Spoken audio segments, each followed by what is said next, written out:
Hey cuz, welcome to CoCo Conjure. Here we talk about all things hoodoo, folklore, and spiritual journeys. If you haven't guessed already, my name is Coco. Thank you so much for hanging out with me today. If you could be so kind, please hit the like and subscribe button. I promise you, we're going to have a good time. I'm going to tell you a personal story, I think.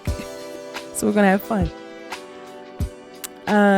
So December is a 5 Sunday month, so that means I get to take a week and just talk to you about anything I would like without research or outlines or scripts or whatever else, without me being a nerd.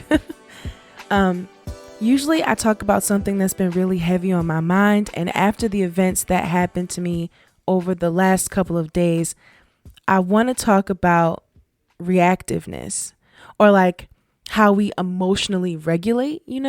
I don't know any fancy term to explain that, so I hope you feel what I say when I mean reactiveness or emotional regulation. Okay, so let me just tell you what happened. So, cause y'all know I moved into a new place. I'm on the first floor and there is a basement level. So I'm on the first floor and then there's an apartment below me in the basement. Y'all, why my neighbor below me called the cops on me for a noise complaint? Yeah. So it's 8:30 in the morning on a Saturday. I'm making myself a cup of coffee, talking to my mom about how my neighbor was just like at my door screaming at me. And there's a cop car that just pulled up outside, and then knock, knock, knock. There's a cop in my door. Cop is like, "Good morning. I'm wearing a camera. I got a noise complaint." And then he peeks behind me and realizes it's just me in the house with my TV on. Then he says, I don't know what's going on. So, I break it down for him, and I'm going to break it down for you. This is what happened my Saturday morning. Okay. So I've got some appointments before the sun comes up for Saturday. So on Friday, I go to bed earlier than normal. Let's say I'm in bed by 9:30, reading my little romance novel, and Grace Jones, my cat, is next to me, staring at me, mad at me, because she wants me to feed her at 9:30, but she's fat and we got to put her on a diet, so no extra treats, right? So all night, I'm hooked up to my Snuffleupagus CPAP machine. It's just the nose piece. A CPAP machine, if you don't know, is to help you if you stop breathing at night. So I have some health issues. I'm very much overweight. I stop breathing at night. So I have to wear this Snuffleupagus CPAP machine that's just the nose piece. It's not the full CPAP machine with the full Darth Vader mask or the air pilot mask like you see in movies. No. It's just the elephant trunk sticking out of my face, pushing air into my nose so I don't die in my sleep. Right? And this thing has got me trapped in my bed all night long. Now, it's a new model, so it's hella quiet. As long as I have the nose piece on, you can't hear a damn thing. Not really. I'm on that thing from 10:30 at night, so an hour after I get into bed Friday night, to 6 o'clock Saturday morning. I have Grace in bed with me because she likes to sleep in my feet. And she wakes me up in the morning so I can feed her, since I did not feed her the night before at 9:30, for a fourth dinner or whatever. So at 6 a.m. on the dot, Grace Jones wakes me up because she's ready for her morning meal. Little does Grace know, that's not going to happen, because the appointment I have to go to is her teeth cleaning at the vet. So I throw on some sweats and formulate a plan of attack to get Grace in her carrier, because she got to be at the vet in an hour. She has to be at the vet by 7 a.m. Now, if you have a cat, if you have an old cat, especially if you have an old cat that you did not raise as a kitten, then you know that getting a cat in a cat carrier is like a Herculean task. It's just I had to call on the power of the ancestors to get this cat in her carrier. So I faked her out at the food bowl, scooped her up, And Grace and I are out the door by 6:30. So from 6:30 to about 7:45 in the morning, I'm not at home. And when I open my door at 7:46, Grace is not with me because I had to leave her at the vet to get her teeth cleaned because she had to go under anesthesia and it was going to take all day, right? She's off fighting a vet somewhere, I'm sure. So I turn on my TV and I slide my walking pad from out underneath my couch and I put it next to the wall outlet because I just said your girl is fat, right? And all year I've been on a physical health journey. You know, I'm on that physical health portion of my spiritual journey. I need to get myself physically where I am spiritually. That's what I keep telling myself. And after I have my morning coffee and, you know, patch up the scratch marks that Grace left on my arm, I plan on using my walking pad. So I'm in the middle of putting on my these big ass titties ain't gonna move sports bra, right? And there's a knock at my door. I literally have one titty in the bra and one titty out the bra. And I say, hey, could you just give me a minute? And my neighbor, but from below me, just starts like waking up the whole goddamn building, complaining about how loud I've been all morning. And I'm like, I'll turn down the TV, but I literally just got home. To which she says, girl, you playing in my fucking face because you've been making noise since 3 a.m. 3 a.m., guys. I've been making noise according to her. By the time I got both titties in my bra and a t-shirt on, she's back downstairs. So I do what any rational person does. I phone a friend, right? Because this is crazy. And the only person I could think to call was my mom because, you know, I got to process this. And my mom is the only person I know who is functioning and up, you know, and ready for a conversation like this at 8 in the morning. So I'm sipping on my coffee. I'm talking to Ma and I'm looking outside my patio door and a cop car pulls up. And that brings us to 8:30. A cop is knocking at my door and I'm giving him the non-titty in the bra version of what just happened to me this morning and telling him that I have no idea what she heard because I literally just got home at this point 30 minutes ago, 45 minutes ago. And before that, I was attached to, a CPAP machine and I could not move. I could not physically move and I did not get up to pee because my CPAP machine is working and I can sleep through the whole night, right? To which this young man cop says, yeah, and I got a call, for a noise complaint and I walk up to the building and there's no noise. So lucky for me, the cop that showed up is a decent guy and he asked me if I want to leave my name and contact for his report. And I said, fuck no and fuck her, like no. And I went about my day. And before you ask, yes, I did walk on my walking pad. Okay. And yes, I did put, I have a thin cushion to put underneath. So it's already has shock absorbers because it has to carry my weight. And then I put a pad under that to make sure that the shock also didn't hit the ground. Right. So, I'm thinking about my neighbor below me. So fast forward to today. It's Wednesday that I'm recording this and this all came to a head and it's around lunchtime that it happened. And I'm taking a break from work because I do work from home. And around 12 p.m., I'm like washing my delicates, while I'm also the delicates being that these titties ain't gonna move bra, right? And my robot vacuum is also running in quiet mode to get up the cat hair because I have a cat and I also have, it's easy for me to have a sinus issue. So I have to get up the cat hair. And the whole time I hear this woman from below me, like cursing and screaming like she's a schizophrenic walking the streets off her meds.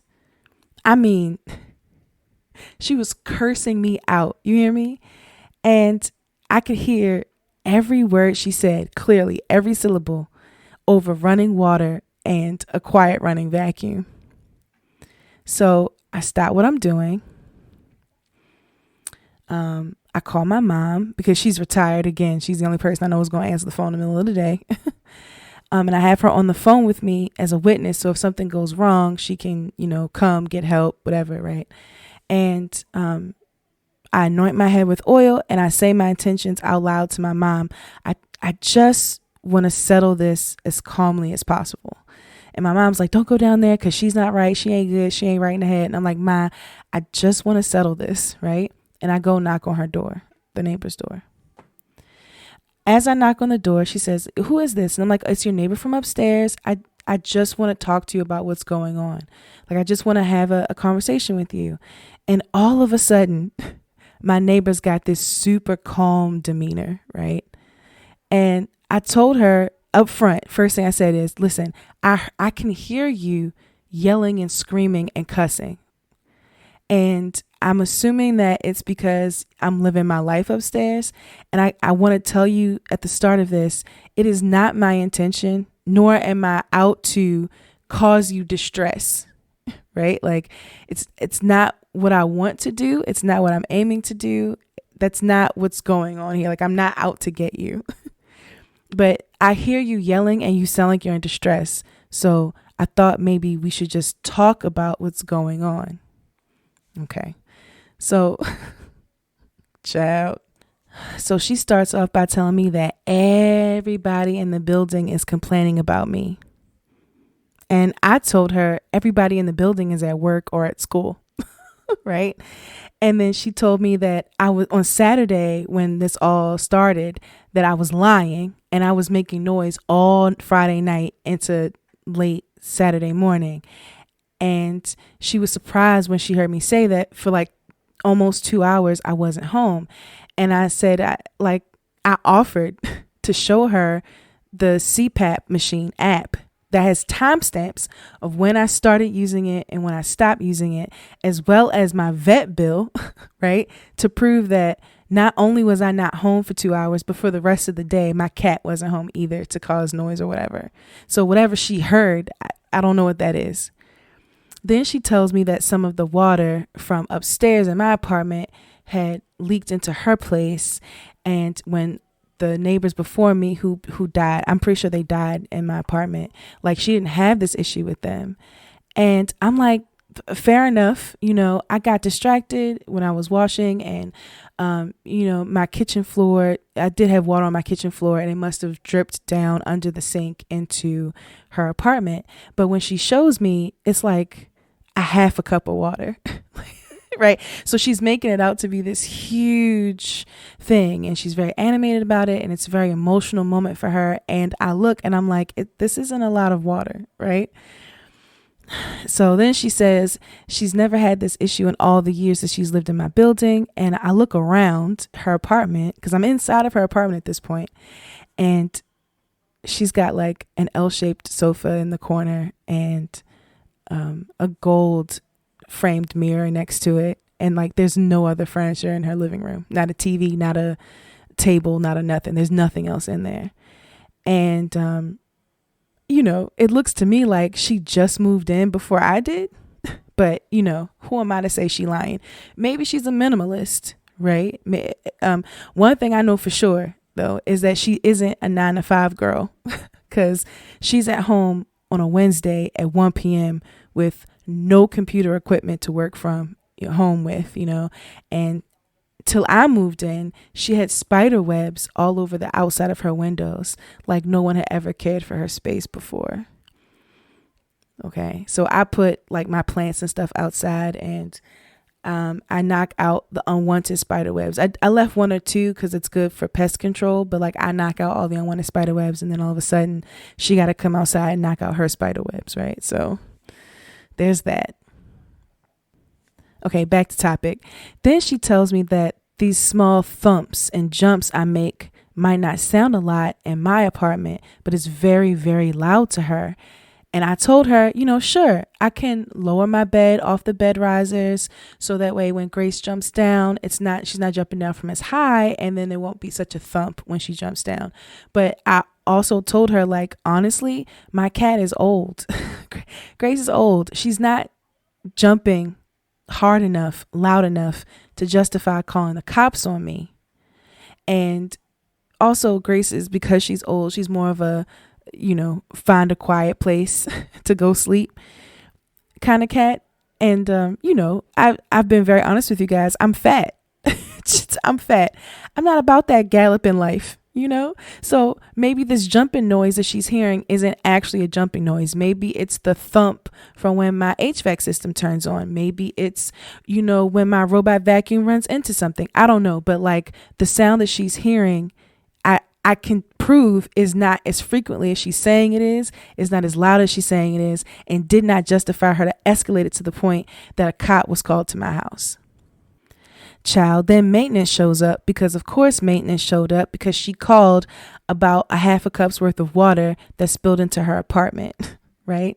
And once maintenance came with me up to my apartment, they tell me, yeah, she's always had problems with her neighbors. So when I review the footage in my mind and I ask myself, when my downstairs neighbor said that the neighbors on the same floor as me, they always gossip, or one neighbor was shaking his head as he was leaving to go to work on Saturday when she had come to knock on my door, was this neighbor shaking their head because I was being loud, or was this neighbor shaking their head because of what she was up to? You know what I mean?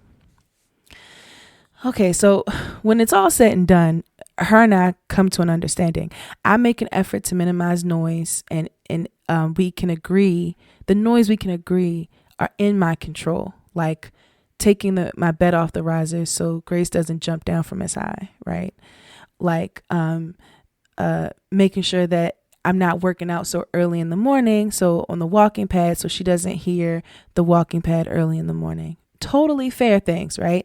And she also understands that I don't stop living my life just because she's at home on a Wednesday at 1 p.m. with nothing to watch, no work from home job to keep her busy, and clearly nowhere to go, right? Like that's, she said, like that's not, I have to still live my life, right? So before I came to the microphone this evening to talk about, whatever I wanted to talk about, I meditated. And during the meditation, I had a few thoughts. My first thought was I should go on Amazon, child, and buy those like heavy duty rubber mats that you see in like gyms or whatever. And because they're shock absorbing. And if I get a shock absorber for the washer in my kitchen, and I also get a heavy duty shock absorber for the walking pad, that should really, help ease her state of mind. And I think that's fair, because I had a neighbor who used to live above me who, they thumped so hard that they actually broke the sprinkler system in my ceiling when I lived in my old building. So like, I get where she's coming from, that over time that might really wear her down. Right. But also like this woman called the cops on me and got maintenance involved, and I'm guessing is gossiping about me to neighbors, if I take her word for it, right? Because at this point she's over exaggerating, I'm not sure, and she's like shouting like a mad woman in an empty apartment, and all she really had to do was knock on my door, wait for me to put my titties in my bra and find a shirt, and have a rational and calm conversation with me. Like even for the cops to have come as quickly as they did on Saturday, even before she knocked on my door, she had to call the cops. Do you understand what I'm saying? Like that was the first thing she thought to do was, I know what I'll do. I'll get her. I'm going to call the cops on her about a noise that neither the cop nor I can figure out what she's talking about. So she had all this rage, and even when I talked to her today, like it started off with a lot of emotional immaturity without actually being adult enough to actively confront the problem and figure out like how we can figure things out together. Right. And she even admits to me that she's being reactive. She's like, sorry, girl, I was just flying off the handle. I was just being reactive. And the whole time I'm trying to like hold firm to my own blessings, hold firm to my own intentions, because trust and believe, I've been blessed, right? The cop was annoyed at her for making him come out to my apartment for absolutely nothing. And lucky for me, he was respectful and I was unharmed in the situation, right? The maintenance men and I are staring at each other because there is no major flooding. This flooding that she reported, it didn't happen, right? Like I was a little careless. I spilled more water than I should have on the floor. I didn't realize that it was kind of hollow under my sink and that it went straight down into her building, like her entire unit. But like this major flooding that she reported that's destroying her, her countertops and all that, like that's not real. None of that was reality, right? Yeah, I think I try to show compassion to her, I think, because I was like that once. I feel like, especially us black folks in the room, I think you understand what I'm saying. Like, your whole life is a series of reactions and escalations. Am I being respected? Am I not getting respect? Right? This person did this to me, so I'm going to escalate the situation by doing XYZ to them. That will show them, And you know what? When I was like that the most, like in my younger years, I did show them, but my issues were never really solved. I either pushed people away or the person was just as petty and reactive as me, and that just escalated the problem. And I'm not going to lie. That from Saturday until today, Wednesday, I wanted to be like that again. Every fiber of my being was like, fuck this spiritual shit. Right? Fuck this, compassion. Fuck this, living your blessing. Fuck this, keeping my inner life calm so I can solve my problem. Fuck all that. Just tell her about herself and rip off the synthetic wigs glued to her eyelashes, like I so bad wanted to just give in to that, especially when I heard her yelling like a crazy person. I was like, I should call the cops. She's yelling like a crazy person right now, instead of just knocking on my door and being like, girl, what are you doing in there? Like, I should call the cops and have them do a wellness check, because clearly she's not okay. But I didn't do that, because two reactive black people is just chaos. It's just chaos. What did the Boondocks call it? They called it a nigga moment. That's it. They called it a nigga moment. And I don't want to have nigga moments anymore in my life. I wish I could tell you how I learned to check myself from being so reactive, from being so fiery about every tiny minor inconvenience that didn't serve me, or any slight that I felt someone was holding against me, and then catastrophizing that slight or inconvenience in my mind for it to be bigger than it really is. I wish I could tell you how I stopped making level 3 minor issues into like apocalyptic events. Or even how I was able to start looking at the apocalyptic events and then breaking them down into manageable chunks so I could solve for the problem. And don't get me wrong, I am not completely zen. I am not removed from my earthly existence that so much so that things don't upset me or make me want to scream. Like, I want to definitely go outside and slash this woman's tires. Even now, I got to be like, CoCo, don't panic. Don't get angry. It's okay. It's going to be okay. We can do this because we are a product of people who have done more with less, right? Our first step is to go and confront the issue and figure out what the actual problem is. So let's focus on that. Let's not panic. Let's not get angry. Let's not go flying off the handle. I'm just saying it. I guess it takes a little bit more to push me there. And when I'm at my best, I try to stay resolution focused when I'm at my best. Um, some of the spiritual epiphanies I've had over the years, it's two really. The first one is, what can I control? What can't I control? If I can control it, then I will handle it to the best of my ability. If I cannot control it, then let me figure out how to, move on.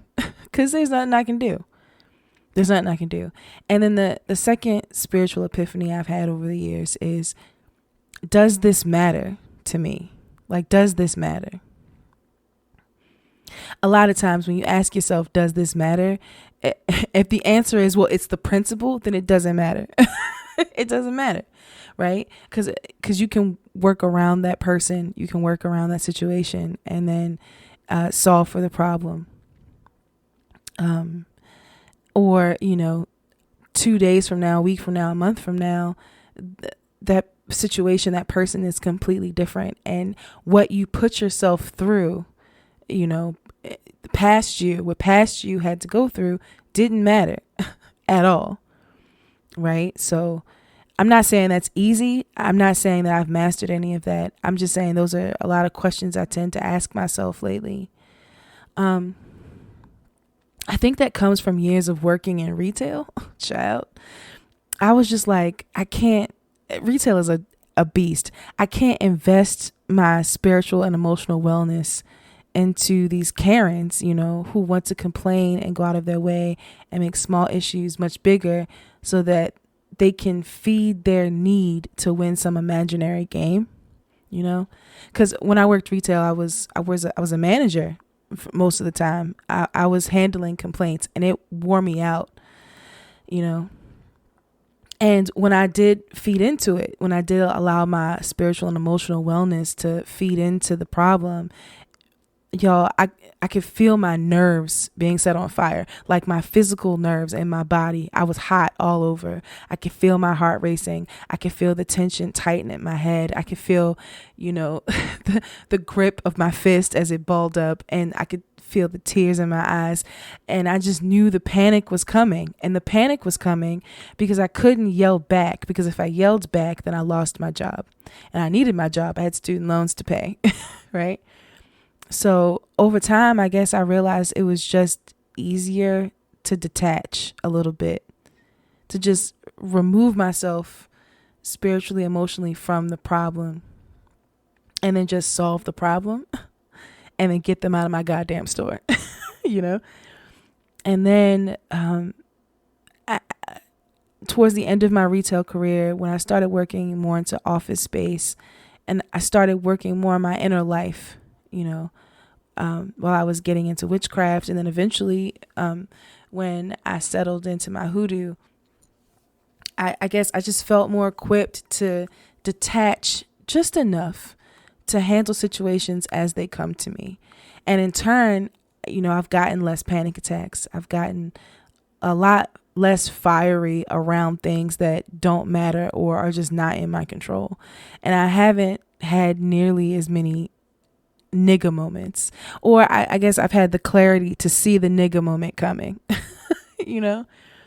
Again, I'm not perfect by any means. There's still one person in my life, they could breathe the wrong way and I'm ready to fight.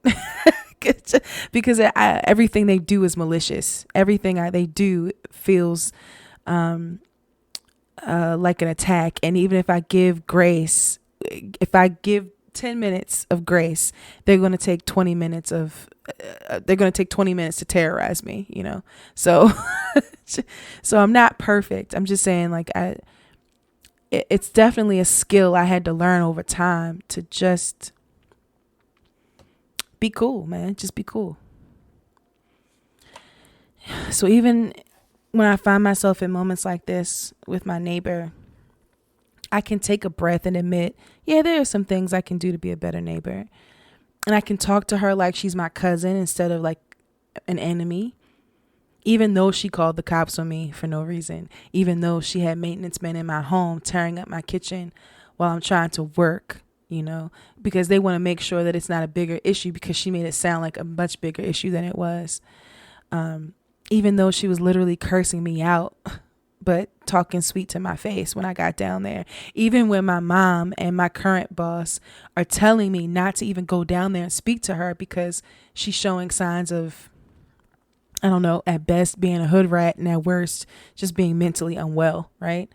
All while I myself I'm a raw nerve, right? And she's a raw nerve because she literally thinks that I'm living my existence just to annoy her. Like she literally thinks that everything I do in my apartment is to spite her, and that's not the case. I'm just living my life. I'm just vacuuming, right? I'm just cleaning my bathroom. I'm just burning some incense. Like I'm not living my life to spite her, right? Yeah, through all of that, I can take a moment to be steady. I can take a moment to be steady because I have to be steady. Because if I'm not steady, I make things worse, right? I don't solve the problem. I have to own up to my own part of the problem while also firmly and politely holding my neighbor to task. I don't know what you were hearing at 3:00 in the morning because I literally can't move at night because I have a CPAP machine on. I can't move. I'm attached to a machine all night long. So I don't know what you heard running around at 3 a.m. My cat, was it my cat? Maybe, but that night she was tucked against my side, right? Because she's she's trying to wake me up because she wants to eat something. She tried doing that all night long. So I don't know what you heard, but I know I wasn't making noise at 3 a.m, and I know I wasn't making noise between 6 and 8 because I wasn't home. You know what I mean? So like, I was polite about it, but I had to hold her to task. And I guess being constantly reactive and petty only leads to more reactiveness and more pettiness. And I guess at the start of my spiritual journey, I just decided I'm so tired of living on the edge of my nerves all the time. I'm tired of being tired. I'm tired of being upset and angry all the time. I can't do it anymore. So, spiritual CoCo for the win. I mean, my mom definitely did throw a curse, but I was cool. So, I'll take that for a win. Okay. So we've reached the portion of the podcast where I find something from online and I read it out to you guys and react to it or comment on it or answer a question. So this comes from Facebook, and I think this sentiment has been one that I've seen a lot lately, and I thought would be really good at, for a spiritual chats episode. It says, y'all really just be doing whatever you feel drawn to and think it's a legit practice. When you go off script and start doing whatever you want, that's not tradition. Nobody can guide you on some ish you're making up as you go. Remember that white girl who expired trying to summon Papa Legba? It's not all about your intentions. This is the slogan of other witches. The road to hell is paved with good intentions, so be wise. Okay, so why this comment on an episode about reactiveness and losing your cool and all that and nigga moments, right? By no means do I want to invalidate this person and their beliefs because their beliefs are strong in this, and I respect that.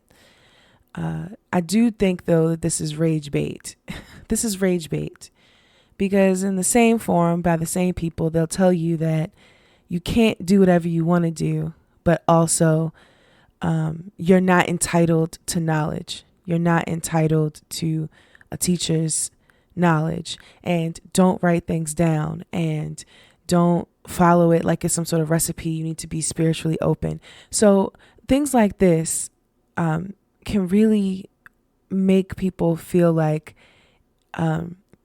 whatever they do is not enough. It sounds nice to say this kind of stuff on paper, but in actuality, it's just rage bait. It's just rage bait. No, there is no tried and true formula to hoodoo. I don't really care what people say. There's no one way to do it. And because we are modern people, we're not doing it the same way that our ancestors did. Not really. Now, he said Papa Legba and all that, and that's a religion thing. That has to do with a religious situation. And I'm the first person to tell you that you should definitely utilize divine powers in your practice within their cultural context, within the framework with which they are normally used. So, there is a step-by-step process working with Vodou or with Ifa or the Orisha traditions or whatever. I get that. But hoodoo is not so rigid. Hoodoo is not so unmalleable. Like, you can move hoodoo in a way that you need to move it to fit your life, to fit your family, to fit your region. The way that it shows up in my family or in my practice is not going to be the way that it shows up in yours. And that's okay. That's a good thing, right? We have some commonalities. That's why we can talk about it, like a podcast like this. That's why we can talk about it. But commonalities does not mean rigid tradition. And if you do have a teacher and you're following in their tradition, you're following in their tradition and their school of magic and their belief system. And there's a power attached to that, sure. But just because you might be someone out here who does not have a teacher, who only has community, who isn't trying to be, a person for the world, they're just trying to be hoodoos for themselves, that doesn't mean your practice is invalid. So when people make comments like this, it's just to enrage you. It's just to get the clicks, get the comments, get the reactiveness out of you. That's all it is. Because what they just said doesn't mean anything, right? It's holding everyone to a box of hoodoo that not everyone can fit into. Maybe you are Wiccan and your magic, like you're Wiccan as a religion, but your magic system is hoodoo. That's a possibility. That's a thing, right? What if I'm a staunch Christian? I don't believe in Papa Legba, so that means nothing to me. You understand what I'm saying? Like, these kind of comments that you see online are just to enrage you, just to get you to comment and be a part of the conversation. Nothing will get you a part of the conversation more like disagreeing. They do it with politics online. They do it with the whole men versus women 50-50 conversation online. All of that stuff is designed to get you to click, get you to like, get you to comment, get you to have an opinion and have such a deep, enraging opinion that you share it online. Right? That's what that you engage. That's what that's for. So when you see comments like this, normally when I see comments like this, I try my best not to engage. This is one of the places where I definitely am not Zen. Because I'm just like, what are you talking about? Your truth is not the truth, right? So it's don't engage with this kind of stuff.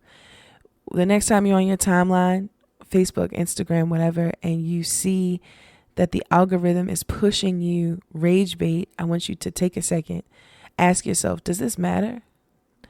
And if it don't, then swipe, look up cat videos.